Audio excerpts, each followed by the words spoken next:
যে কোনো button phone যদি আসে চার্জ থাকে না, তো ব্যাটারিটা কোন কোম্পানির সেটা দেখবে। তারপরে ভালো ব্যাটারি আছে মার্কেটের পাশে, ভালো ব্যাটারি দিবে। তারপর একদিন চালাইবে কাস্টমার, তারপর দেখবে। তারপর যদি কোনো কমপ্লেন দেয়, তারপর সেটটাকে তুমি মিটারে লাগাবা। মিটারে লাগানোর পর একটা গ্রাউন্ডে দেবো আর একটা পজিটিভে দেবো, মানে মিটারে তারটা লাগাবা, কানেকশন দেবো। যদি কানেকশন দেওয়ার পর অটো রিডিং আসে তাহলে পাওয়ার আইসি থেকে শর্ট অথবা কোনো ক্যাপাসিটি থেকে শর্ট।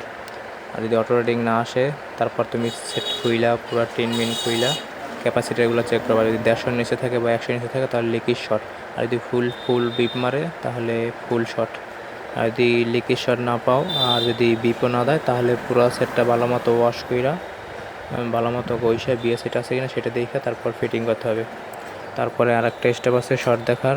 মিটারে দুই পাশে মান দেখাবে, সেই মানের উপরে বিশ্বাস করা যাবে না। এক একটা মিটার এক এক রকম মান দেখায়।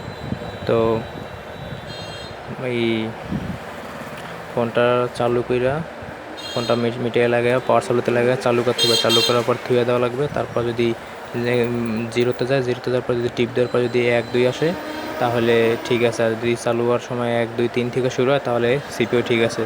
আর যদি বাতি লেবার পর যদি মিটারে 1 2 থাকে তাহলে আইসি শর্ট। আর যদি বাতি লেবার পর 0 থাকে, টিপ দেওয়ার পর যদি 1 2 আসে তাহলে আইসি ভালো। এইভাবে বাটন ফোন বা টাচ ফোনের শর্ট মাপতে হয়।